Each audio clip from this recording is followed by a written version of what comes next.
Okay, I think we're ready to go this time. Good morning, and thank you for joining us for this update on the coordinated efforts to end gun violence in our city. My name is Rich Chapman. I use he, him pronouns, and I'll be facilitating today's event. As you can see, we're all here in City Hall, back in what we hope to be is the first of many steps here to coming back to normal here in the city of Portland. We will have one presenter, actually all of the presenters that we have today will be visible through this screen. By now, I hope you've all been able to confirm that you've got recording privileges, all of our media partners. If not, please post a message in the chat and Shuli will get that taken care of for you. We have 5 speakers today. Their names with correct spelling and organization will be posted in the chat, and we'll be having a question and answer immediately following our presentation. Without further ado, I'll turn it over to our Mayor, Ted Wheeler. Well, good morning, everyone. It's great to be here today in person with many of my colleagues from around the area. As our city continues to endure gun violence at record levels, I want to make sure that the community is up to speed on the efforts to help fight this plague and how Portlanders can help. Today, you're going to hear updates from PAC-G, local, county, federal, and community partners who are working together to combat gun violence in Portland. I'd like to take a moment this morning to introduce a new member of my staff, Stephanie Howard, who recently joined my team as the new director for community safety. Stephanie has a strong background in public safety, recently serving as the deputy monitor in the office of the independent monitor for the city and county of Denver. And before that, she served as a tribal attorney with the office of the Colorado State Public Defender. We welcome Stephanie to the city of Portland and look forward to harnessing her expertise for community safety initiatives. For today's event, we will begin by hearing from Assistant Attorney, U.S. Attorney Craig Gabriel, who can explain how our federal partners are working with us to reduce gun violence in the city of Portland. After that, Assistant District Attorney Kirsten Snowden of the Multnomah County District Attorney's Office will provide an update on county efforts from a prosecution perspective. Next, we invite Portland Police Chief Chuck Lovell and leadership from the Portland Police Bureau to address the work happening at the local law enforcement level and to discuss the results that we're seeing thus far. Finally, you're going to hear from Jamie Dogo and Lynn Tan from IRCO, which is the Immigrant Refugee Community Organization, who will share the intervention work being done by our community-based partners. And so to start, I'll turn this over to Rich, who will facilitate.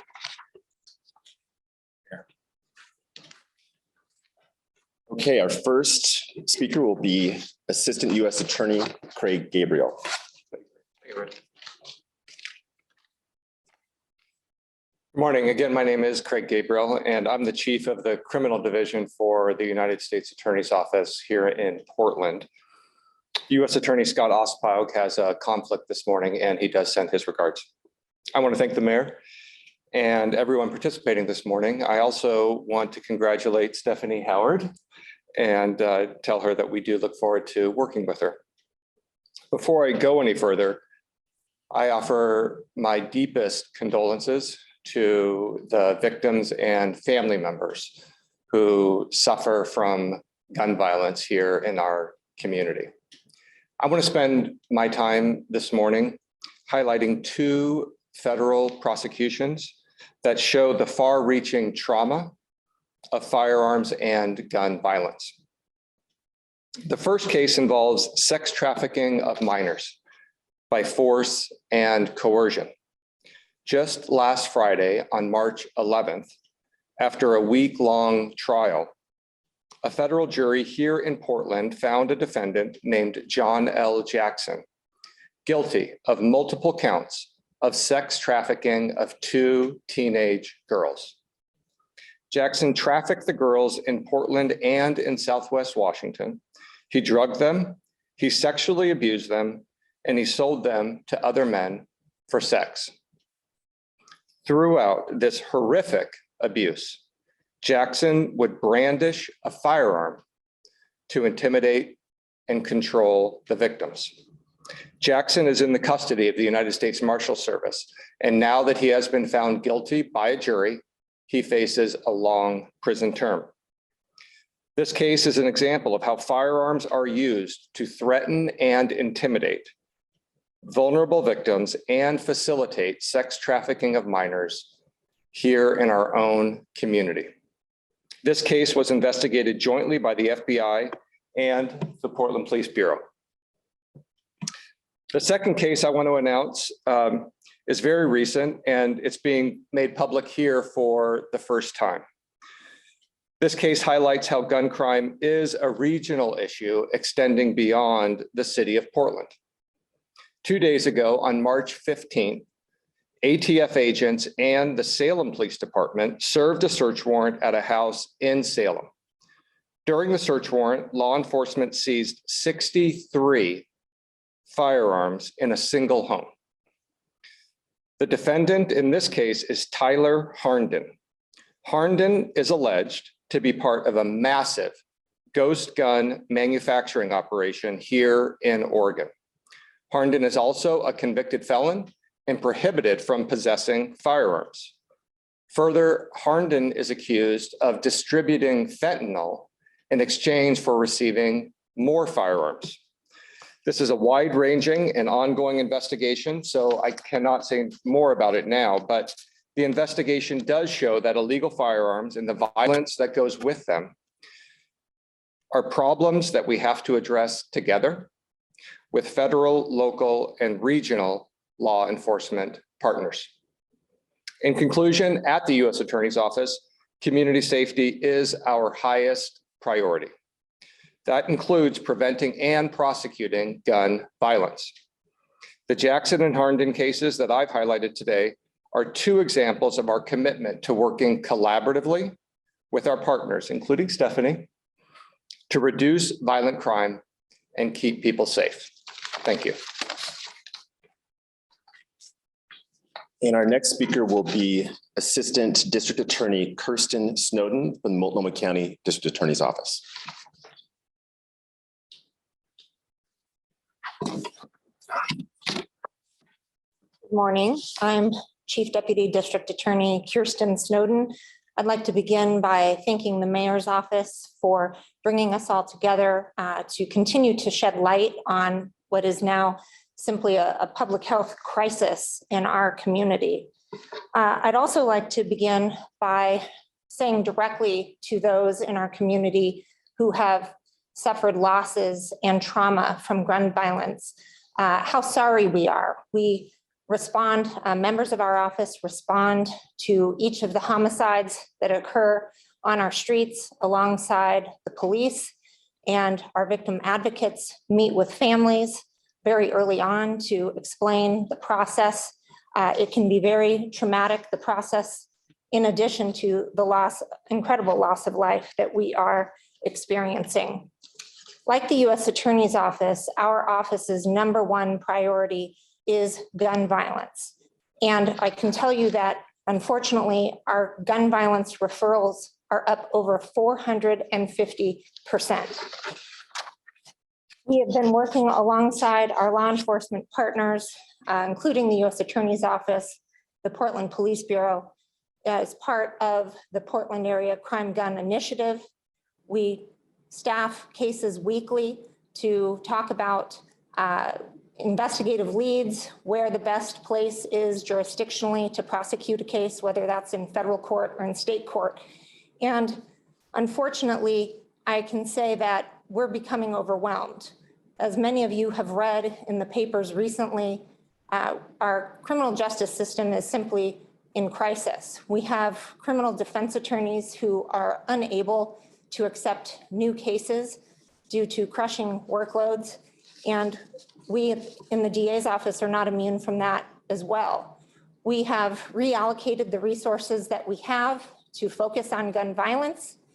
And I can say that, unfortunately, just this week alone, we initiated the prosecution in 3 separate cases where different people had been shot in the face.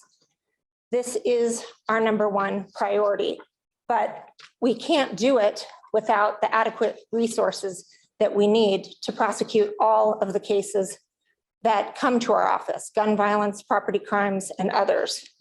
Unfortunately, due to the crushing caseloads, we've lost over 150 years of prosecutorial experience in the last year alone. I'd like to illustrate the significance of this with a couple of quotes from folks who have recently left our office. One woman who worked as a deputy district attorney for 10 years and left less than a week ago said, historically, trial unit DDAs have heavy workloads. But in the past 2 years, the significant rise in homicides and violent felonies combined with the backlog of cases led to unsustainable workloads. Sexual assault cases were the majority of my caseload, and work frequently spilled over into evenings, weekends, and even vacation time. Exhaustion and burnout make it impossible to give our best to vulnerable victims. Another male DDA who worked in our office for 20 years who recently left said, "The feeling in the office at the time I left was that dedicated, public service-minded people were being ground into the dirt under the crushing weight of exploding workloads caused by staffing reductions. There were approximately 100 deputy district attorneys when I started, and 20 years later, there are barely 75, even though the population of Multnomah County has increased over 20% during this time. It's just not sustainable." I want to make the public aware of this crisis, but know that with the resources we have, we are focused on the most violent offenders. We are doing everything in our power with the tools available to us to keep these offenders in custody and to seek the longest possible sentences under the law for the most dangerous in our community. In 2022, we are on pace to set a new record for the number of gun violence cases that we've issued. Despite our challenges, we will always continue to fight for the victims and their families. Thank you. Thank you, Kirsten. Next up, we have Police Chief Chuck Lovell. Thank you, Rich. I want to start this morning by joining my colleagues in their acknowledgement of the victims and the families who are feeling the brunt of the gun violence. I think it's very important that we keep them at the forefront of this work that we're doing.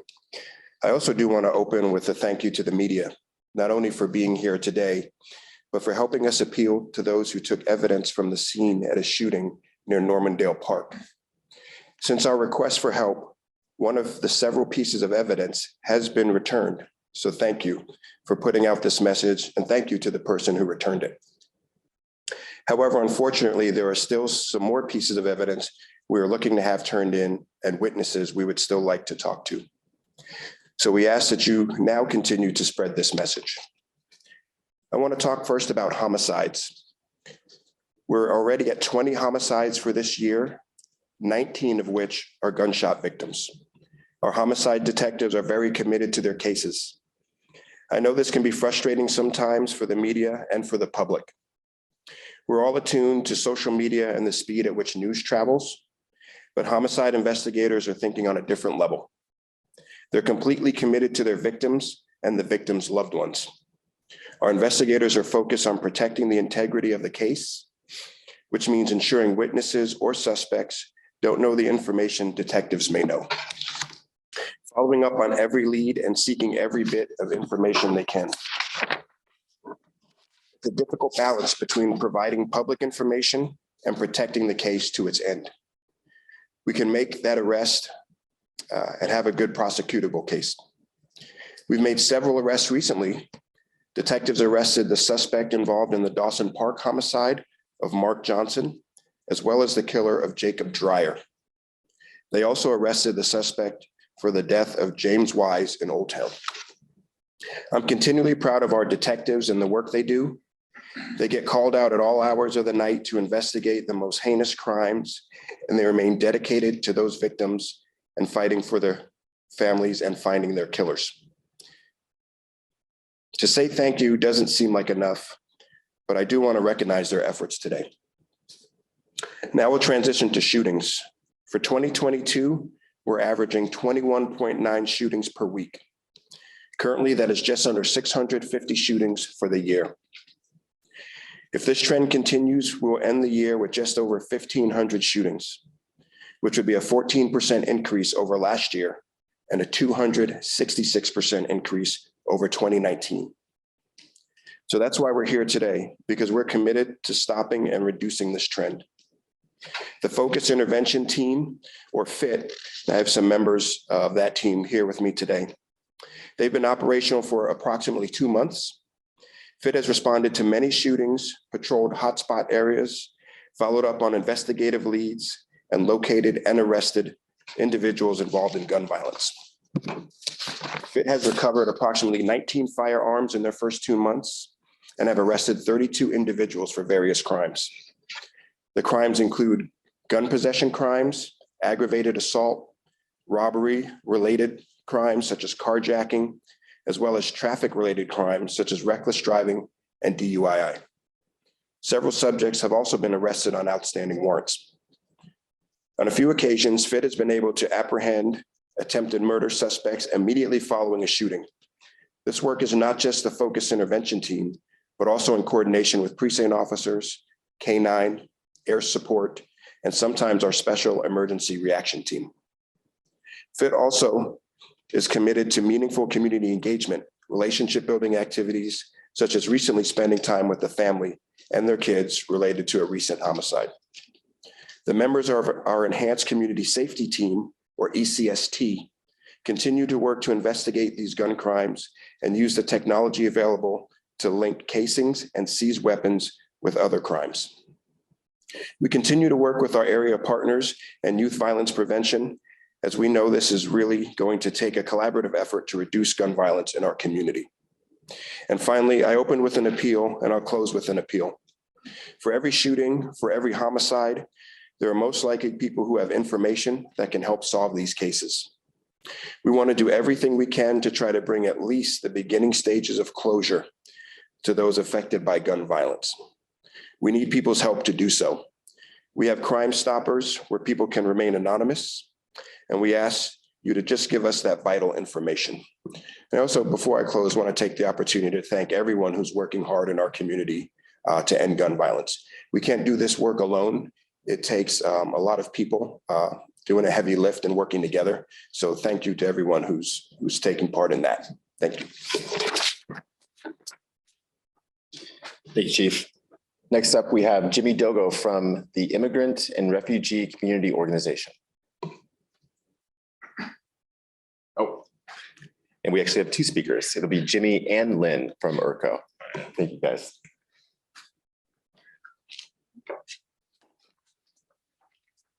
Good morning. Thank you for having us here, and thank you, Mayor's Office, for including us, IRCO, as part of this conference. I'm Lynn Tan from the Director of Youth Services at IRCO, and Jimmy Dogo, Director of our Africa House Services. And we're here to speak about our experience as a community-based organization and how we support all these entities up here. So, as a community-based organization, we work with the Mayor's Office. We work with the Office of Violence Prevention in the City of Portland. We have partnerships. Chief Labelle just talked about the FIT team, and IRCO has members participating as an advisory in an advisory capacity with Multnomah County. We've also got services and partnerships, and we also partner and consult with our law enforcement, and broader correctional systems as the youth and families that IRCO works with. So our immigrant, our refugee communities, our Asian, Pacific Islander, and African immigrant communities, and how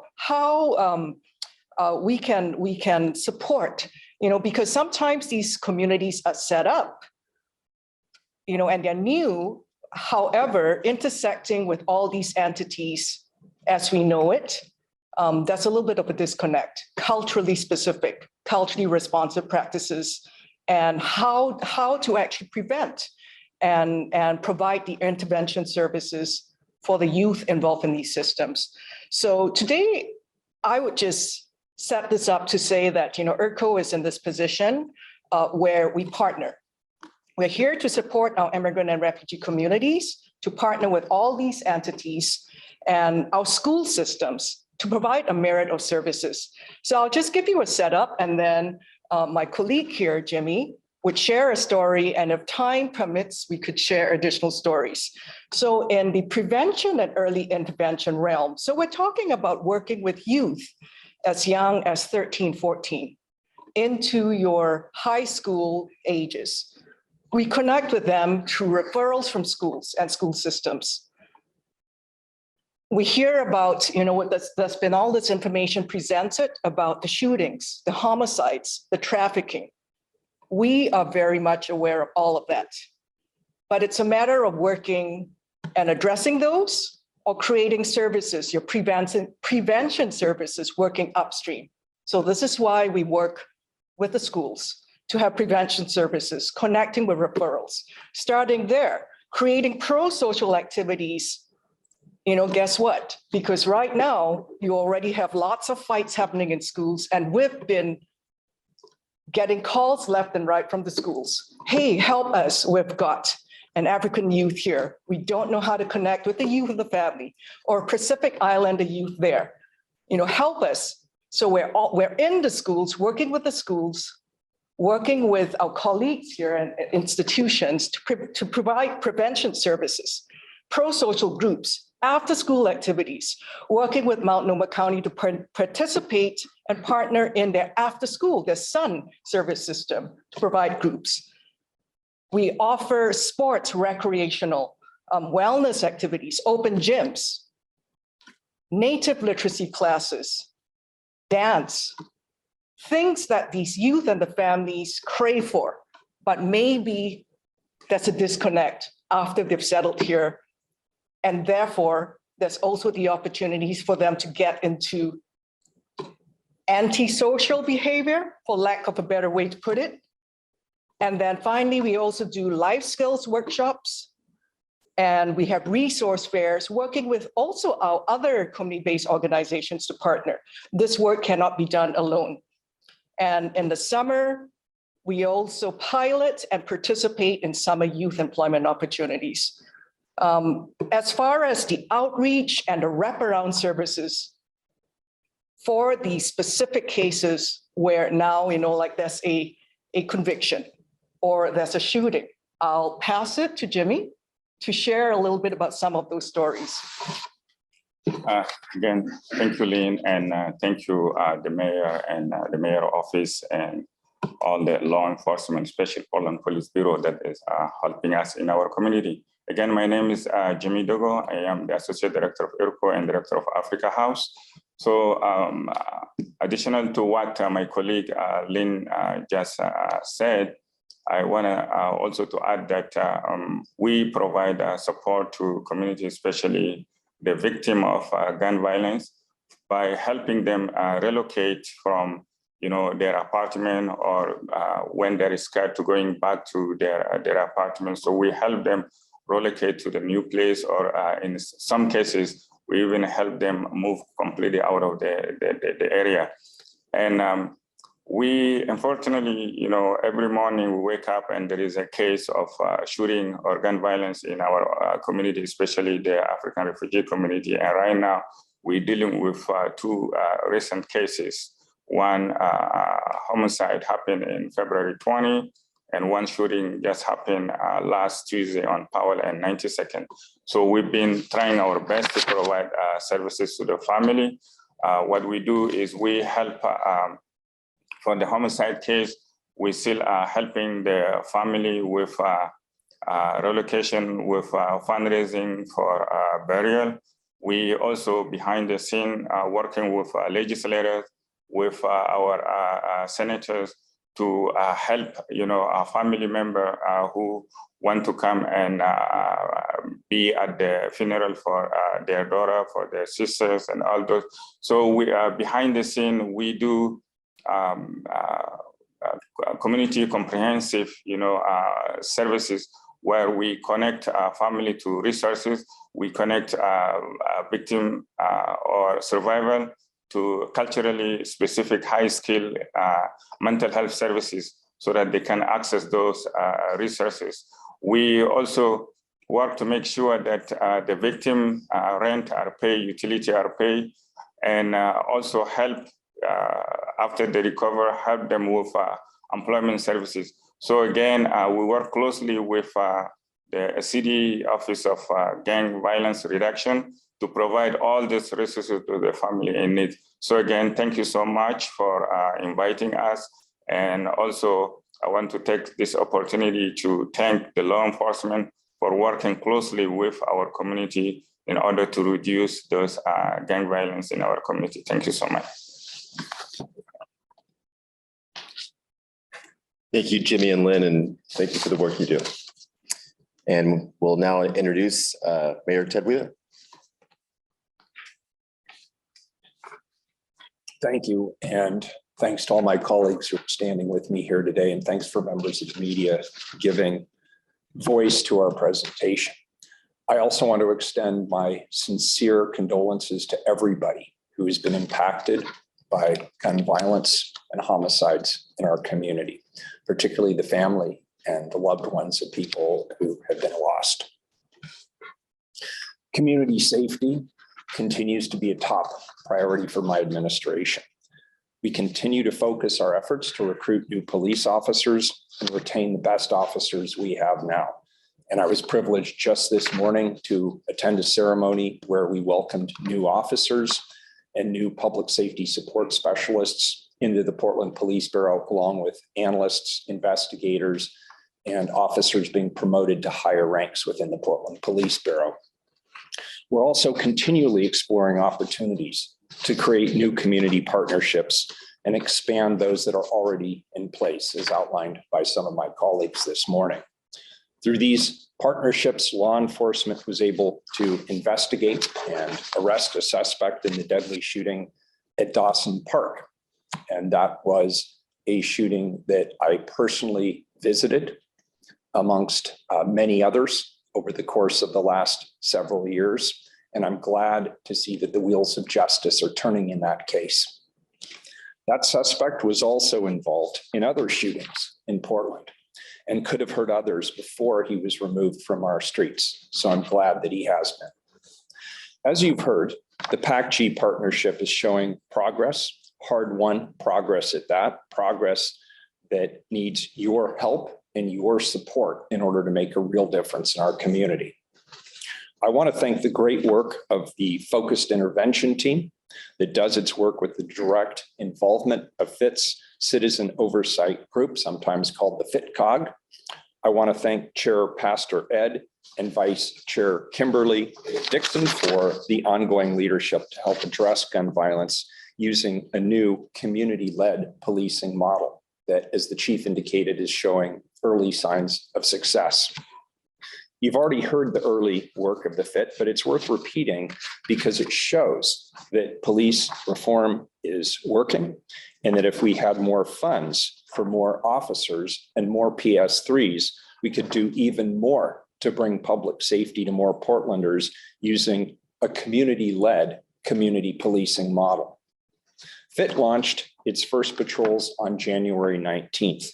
And in those 2 short months, FIT has made over 80 arrests, seized 25 guns, responded to over 500 calls for service, including the tragic incidents at Normandale and Dawson Parks. FIT is also working to strengthen relationships between law enforcement and the community at large. FIT officers are attending community events and spending time with the families of gun violence victims. Officers from FIT attend weekly meetings with the Citizen Oversight Committee and members of the public to ensure real-time transparency and accountability in their work. Importantly, FIT officers aren't just responding to violence. They're working to prevent violence from happening in the first place. FIT officers work to connect community members who are at risk with community-based organizations who can provide services to those community members before violence occurs. The Office of Violence Prevention continues to do their work connecting community-based organizations with the resources they need to provide their critically important services. Last month, OVP was able to allocate the fourth phase of our April 2021 gun violence reduction ordinance funding. From this allocation, we were able to support 5 new and emerging community-based organizations to expand their operations in Portland and to address the violence that we're seeing in our city today. Through OVP, we've been able to partner with community-based organizations to do prevention, intervention, and follow-up work. In the prevention lane, we have the Violence Interruption Program that includes our street-level outreach workers. In the intervention and follow-up phase, we have the Intensive Case Management Program that provides intensive case managers as well as life coaches to high-risk individuals. These investments in the community are a critical piece of addressing gun violence. But standing alone, none of these efforts are sufficient in and of themselves. Gun violence knows no boundaries. Therefore, we see the ongoing need for commitment, for coordination, collaboration, and investments across all jurisdictions at all levels of government. We need to come together as a community and show that we will not tolerate this brutality. We need to come together to break these crippling cycles of violence. And we need to come together as a community to support the mothers, fathers, brothers, sisters, and children whose lives are forever changed by these senseless acts of violence that we're seeing unfold on our streets. Justice demands courage in our actions, not just words. As outlined by my colleagues, there are many ways to help bring justice to these families while also ensuring the safety of those who choose to come forward. There are resources available to protect people from retaliation. Even anonymous information will help us to put an end to this horrific violence. So I'm asking my fellow Portlanders who may be able to help bring justice and healing to our community to show courage, to speak out. With courage, we can close this chapter in our city's history. Thank you.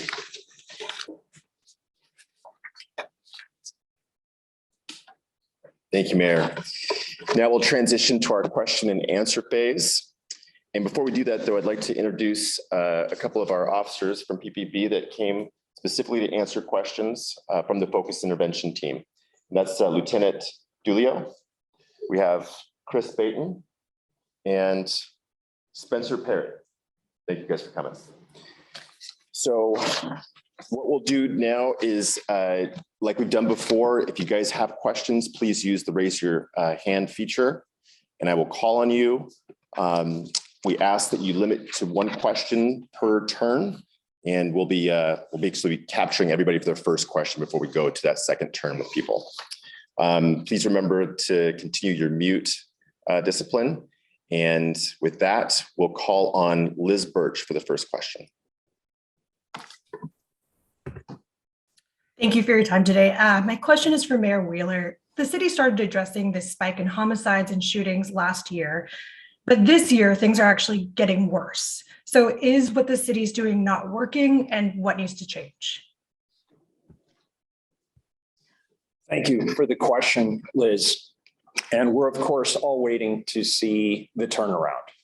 And obviously, the sooner we can support programs like the Focused Intervention Team, the new Enhanced Community Safety Team, which provides investigative follow-up to each of our shootings, the sooner that we can continue to invest in community-based organizations that provide the intervention and prevention and follow-up services to help strengthen families and community, and the sooner that we can collaborate more effectively with our federal partners and our other local partners to help collectively address these issues by both sharing investigative information as well as ensuring that there is justice served in each and every one of these shooting cases, the sooner we'll start to see that tide turn.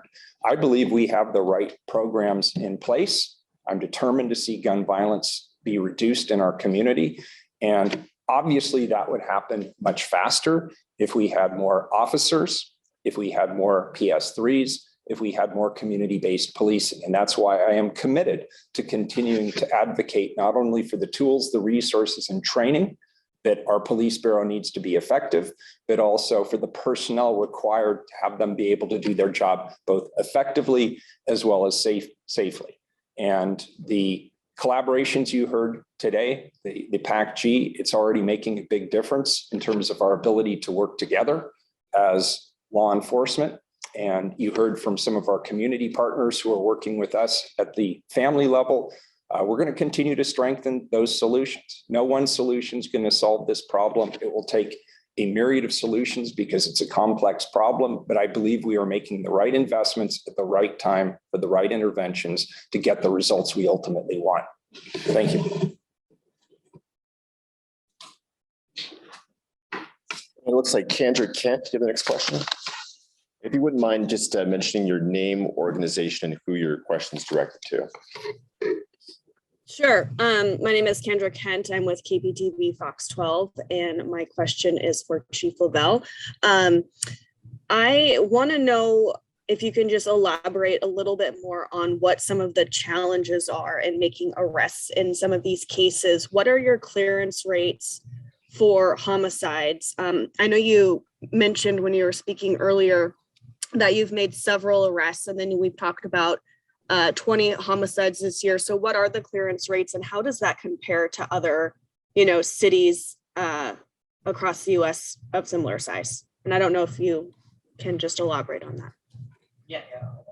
Yeah, thank you, Kendra. I can talk a little bit about that. The clearance rates are a little tricky because they fluctuate. You could have a homicide and then it takes some time to investigate it, and that could be cleared at some point down the road. So those numbers are always kind of fluctuating. I would say some of the challenges are, one, the volume. We're a city that used to have 10 homicide investigators. Now we're closer to 20, and probably in the next month or two, we're going to add additional, what will bring us to the mid-20s-ish in people investigating homicides. And that doesn't include the shootings. We have ECST investigating the non-homicide shootings as well. So that gives you some idea of the volume of the problem. I think some of it is just getting the information from the public. We try to do a lot of outreach, asking the public to please come forward and share information and help us solve these cases, help us to end this gun violence in the community.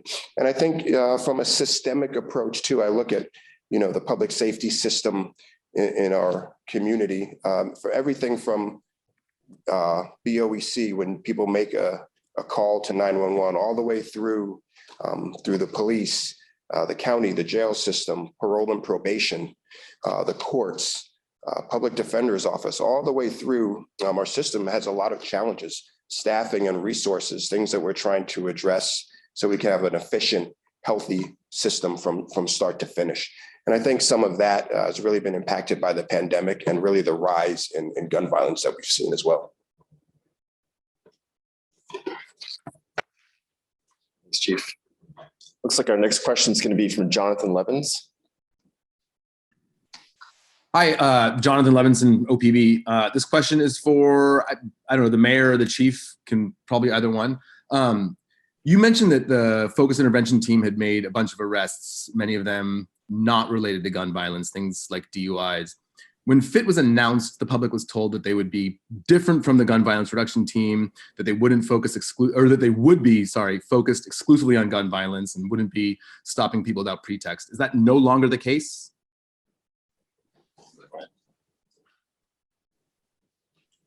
The chief asked me to answer this. So their focus is gun violence. In that work, the traffic stops they do are based on crimes or reasonable suspicion. In addition to gun violence, right? They are Portland police officers first and foremost. And we've had one of the worst years in traffic fatalities that Portland's ever seen. So you have kind of this worst year in homicides, worst year in traffic fatalities. And so it's incumbent upon any officer in the city to try to increase traffic safety also. So the FIT officers in their work, if they see a individual swerving all over the road, indications and signs that they might be intoxicated, it would not be the right thing for them to turn and say, hey, I just do gun violence. I don't do that. And then that person crashes and kills a family. So that's where some of those traffic stops come from. Reckless driving. If you have someone that blows a red light going 90 miles an hour, we expect our officers to do what any Portland police officer would do and make those stops. But their focus is first and foremost gun violence. Lieutenant Kenneth Duilio, DUILIO. Thank you. Thanks, Lieutenant. Maxine, you're up next. Thank you. Appreciate it. My question is for the mayor and the chief and also Kirsten. It's the subject is really retention and filling vacancies. I heard the mayor mention we need more officers, more PS3s and community safety specialists. The city budget office recommended against adding additional money because analysts noted that the Bureau has money and has vacancies that haven't been filled. So my question is, what is being done to fill those vacancies? What's needed? And for the DA's office, how many prosecutors left in the last year? You mentioned 150 hours or years of institutional knowledge that went out the door. So I just wondered how many prosecutors. Thank you. So, yeah, thank you for the question, Maxine. And I'll start, then I'll turn it over to the chief, and then I'll turn it over to our district attorney's office for their response. Portland has a critical shortage of law enforcement personnel right now. We are at a 28-year low on a per capita basis. And no matter how you slice it, the fact of the matter is response time is inadequate. Follow-up time is too long. Until this point, we haven't had the kind of concentrated resources around the intervention and prevention of gun violence in our community that we've needed in recent months. And we're turning the tide on that. I am not prepared at this point to reduce capacity in the Portland Police Bureau until we have made a good faith effort to fill those positions. And only recently did we start to fund the recruiting function in the Portland Police Bureau to start stepping that up again. I'll turn it over to Chief Lovell for follow-up. I also just want to acknowledge the pitch made by the district attorney's office on behalf of district attorneys, as well as public defenders. This is all part of a system. And even if we had all the resources we need at the local level, which we don't, but even if we did, unless the rest of the system is also adequately staffed up and well coordinated with the work that we're doing, it's not going to be a successful system. So one of the things I'm seeing signs of hope around is our willingness now to work together and collaborate, think about this as a system rather than just a bunch of individual initiatives, because it's not just one or the other. It's got to be all of the above. Chief.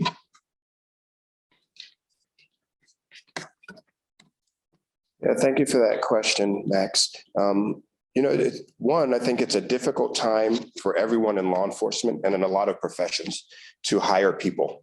In 2020, when we took a budget cut, we did everything we could to not lay off people, but the handful of people we did lay off were from our personnel division, and they were our background investigators, because we knew we didn't have the money to bring on additional folks at that time.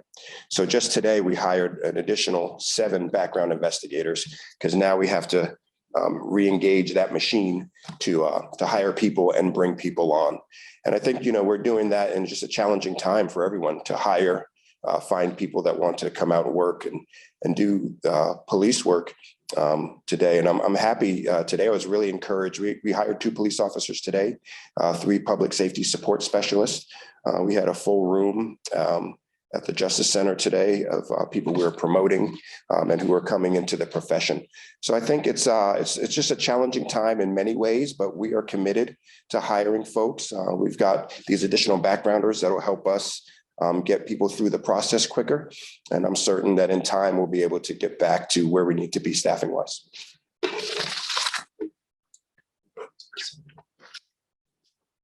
So thank you, Maxine. Like the Police Bureau, we're just struggling to fill the vacancies that we have. We're currently in talks with the county who funds our office about our staffing crisis. There are other jurisdictions that are the size of Portland that have twice as many prosecutors as our office does. And I think what's happened is just a confluence of factors that have contributed to the situation that we're in now. With COVID, the courts essentially shut down for a better part of 1.5 years with very few trials going out. Because also of the pandemic, the jails were releasing a disproportionate number of folks to the street to try and curb the spread of the virus in custody, for in custody folks.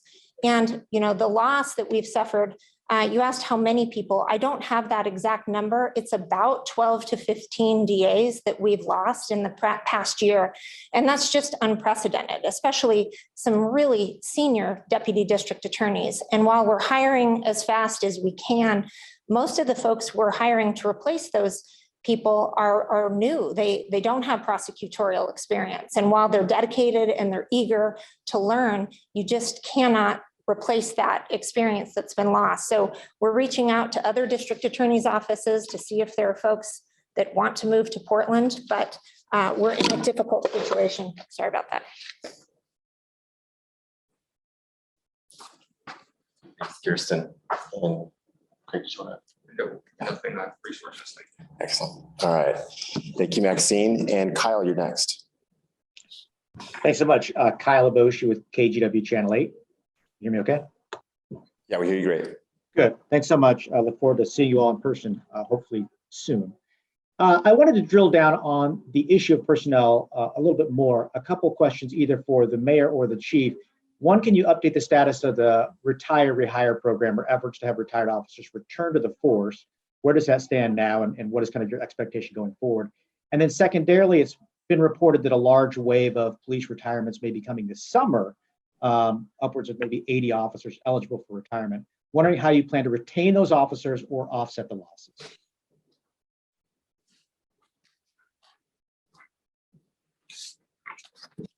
Yeah, thanks for that question, Kyle. It's Chief Lovell. You know, right now, I would tell you we're looking at significant retirements potentially this July. We don't know for sure how many people will retire, but it's one of those windows where we expect to see. I'm not sure if it's 80. It might be a number smaller than that, but not much smaller than that. And what we're trying to do is offer retiree hire to those folks. The initial focus on retiree hire was to try to bring some people back from the last 1.5 years, and that was always kind of a tough stretch. I think people, when they leave and retire and move on to other things, it's very difficult to lure them back into the job. So I think I'm more hopeful for this July to be able to pull some people back with our retiree hire program. And also we have a new contract now with the Portland Police Association. So I think that'll be helpful. It gives people at least the ability to kind of forecast out a little bit with the contract. But it's definitely a challenging time in law enforcement. There's throughout this state, throughout the local area, and throughout the country, people are really looking to fill their vacancies. So there's a lot of competition as well. We're standing right now at about 780 sworn officers, which is historically low, the lowest I've seen in my career. Do you mind if I follow up on that really quickly? I apologize. Yeah, go ahead, Kyle. Would you ever consider lateral rehire retires? And then secondarily, the money that's been allocated for that program, what happens if you're not able to find enough interested parties? Yeah, we do consider laterals. We do bring on laterals. Typically, a lot of people in the state looking for laterals too, particularly with DPSST down in Salem, the Department of Public Safety, Safety Standards and Training. They've had their struggles with COVID throughout the pandemic as well. That forced them to close down some classes, which kind of extends what's already about an 18-month for us process to get people off of probation and able to work. So laterals are in high demand in Oregon and in a lot of places. And we do look for laterals. Any money that we have that's designated for retiree hire, if we don't use that money, I think what will happen is we will return it to the city. But we're looking to have this July retiree hire period be more robust than our previous effort.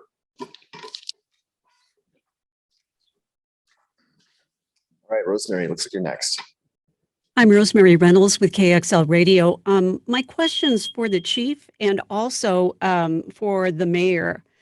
Kyle kind of addressed this. $500,000 was spent on the rehire effort for police. Not being able to get them to come back, what does that say to you about the police bureau and the mayor's office? And with not one single one coming back, isn't that frustrating? Thank you for the question. I think it says a couple of things. First of all, it says that people who we were targeting to come back, they weren't ready to come back. And I suspect part of the reason is they're in a wait and see pattern. They want to know whether or not, if they come back to the Portland Police Bureau, will there be a difference? In other words, will they have the support of the mayor, which they do? Will they have the support of the city council? And I believe the tide has turned on our city council. I believe we have demonstrated a commitment to tools, resources, training, and personnel in the Portland Police Bureau, particularly in recent months. And I'm very appreciative of that. They need to know that they're going to be supported by the community at large. And as the chief had indicated, this is a very challenging time to be a police officer in America. You're not just signing up for protection of the community and law and order, but you are also asked to intervene on all of these new social issues around mental health, around substance abuse, around record gun violence in our community.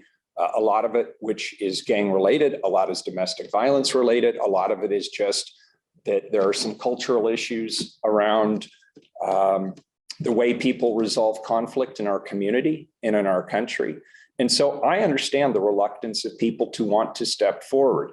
But what I hope happens is that through the actions that we have taken in the Portland Police Bureau over the course of the last year that demonstrate that we are serious about the Portland Police Bureau not being dragged along towards change and accountability, but leading the way and showing police agencies across America what an innovative, evolving police bureau can be, that has tools, resources, training, and personnel in place to be successful, that has specific focused interventions like the FIT or the enhanced community safety team or some of the investigative work that's being done, the new partnerships that we're developing like the PAC-G with our federal and our other local partners. I want people to believe when they come into the police bureau that they are coming into an innovative leading agency. It's going to take time. And as the chief indicated, we really didn't know whether there would be a lot of interest in Retiree Hire. The early indications are that there is not interest, which means we have work to do. And I'm, as the mayor and police commissioner, committed to doing that work. I think the chief is. So am I frustrated? No, that's not the right emotion that I feel. I think the emotion I feel is I'm ready to fight to make this work. And if it's not Retiree Hire, then it's going to be something else. The recruiting we're doing around officers, the recruiting we're doing around the PS3s, the work we're doing to strengthen community-based organizations, the work we're doing to deflect a lot of the calls that currently come to the Portland Police Bureau to other interventions like the Portland Street Response, the work we're doing to invest in a new 911 system that's enhanced so not everything comes to the Police Bureau, but goes to other first responder agencies that might be better able to serve. That will reduce some of the pressure that's currently on our officers to run from call to call to call and make this a job where our officers have that opportunity and the necessity of going into the community and participating again in neighborhood association meetings and business district association meetings and community-based organization meetings and rebuilding that trust that is so necessary to have between the police bureau and the people we serve. So am I frustrated? No. It was one of many strategies that we're pursuing. And at this point, it hasn't worked the way we would have hoped. But that's not the only game in town. There's other strategies that we'll continue to fight to support. And this is Chief Lovell. I'd like to follow up just a little on that too. The retiree hire, when it was originally conceived, was really to let someone retire, but then continue immediately in a role at the police bureau. Initially, it was never really designed to bring people back who would be gone for a period of time. And we're in a time right now where people who are ready to leave or ready to move on to the next chapter of life. We hired a lot of cops in the 90s who are retirement eligible and they want to enjoy their retirement.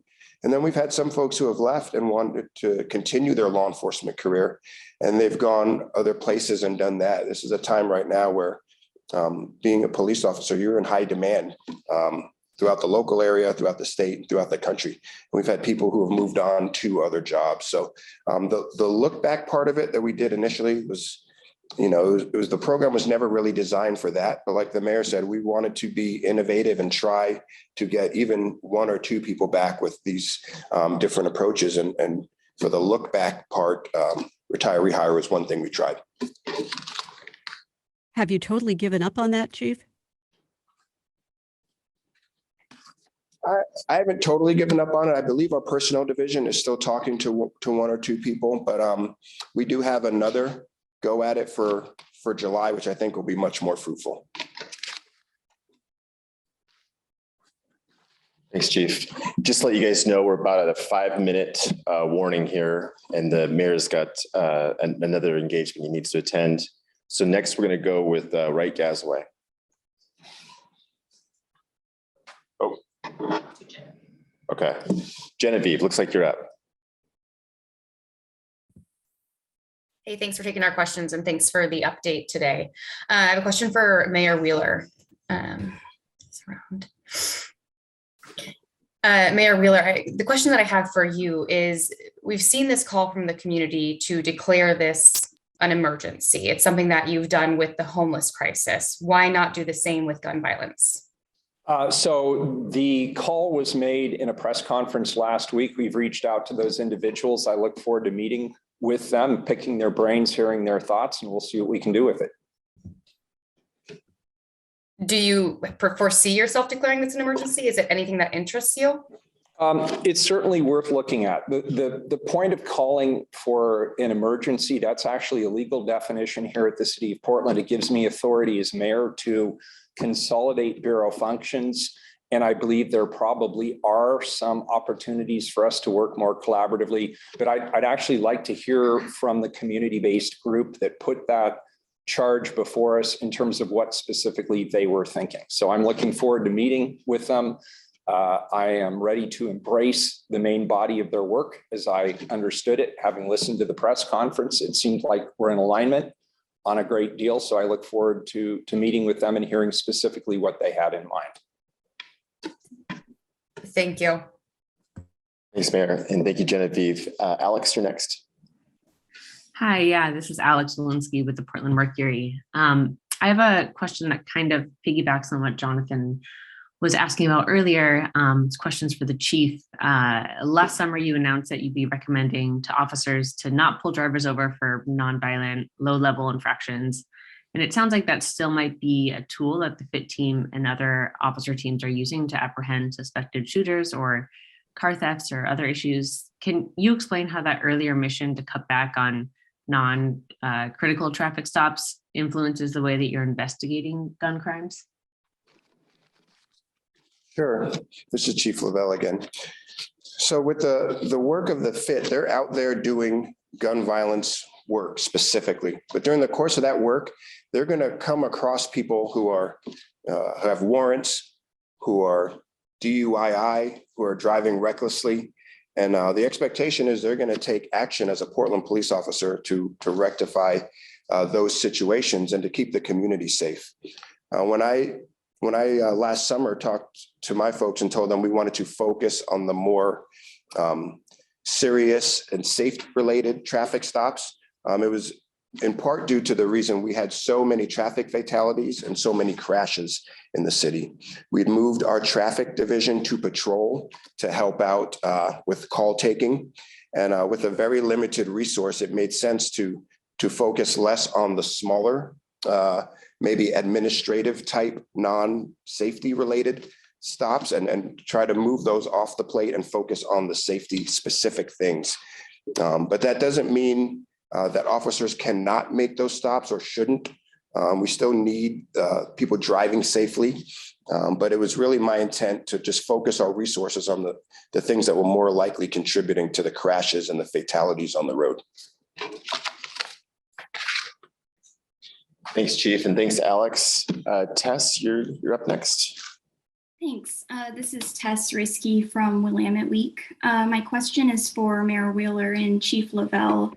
I'm wondering if both of you could please articulate your understanding of the root causes that are perpetuating this cycle of gun violence in Portland.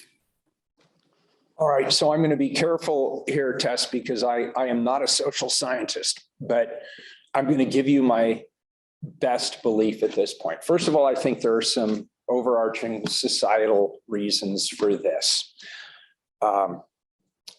First of all, there is a trend in America where if we see a conflict, we take out a gun and we shoot at it. We are not very good as a society at resolving conflict in a de-escalated, peaceful manner. That's clearly a piece of this. Other societal issues relate to a sense on the part of many in our community and in our nation that they don't have either economic or educational opportunities. There's a lot of frustration and anger out there related to a lack of family security and a sense of hopelessness towards the future. I am told that definitely plays a key role. And then just at a pragmatic level in our community, we obviously are awash in guns, drugs, there's gang violence, and perhaps more than anything else, we're seeing a retaliatory nature to the shootings in our community. One shooting begets another shooting, begets another shooting. And so that's, given all these complex issues, that's why there are so many interventions and preventative steps and law enforcement and community-based interventions that need to take place. On the law enforcement side, it's the focused intervention team, it's the investigative capacity, it's working well with our partners at the district attorney's office, with the courts, with the county sheriff, with our federal law enforcement partners.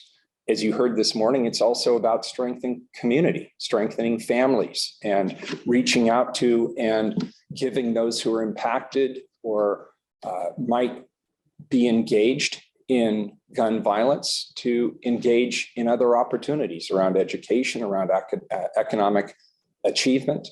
All of these things are important. And that's why we're here today as a rather diverse grouping to say no one intervention is going to solve the problem. We have to focus on this really complex issue of gun violence from a multitude of fronts and think of it as a comprehensive battle against homicide and gun violence in our community. And that's the way we are approaching it.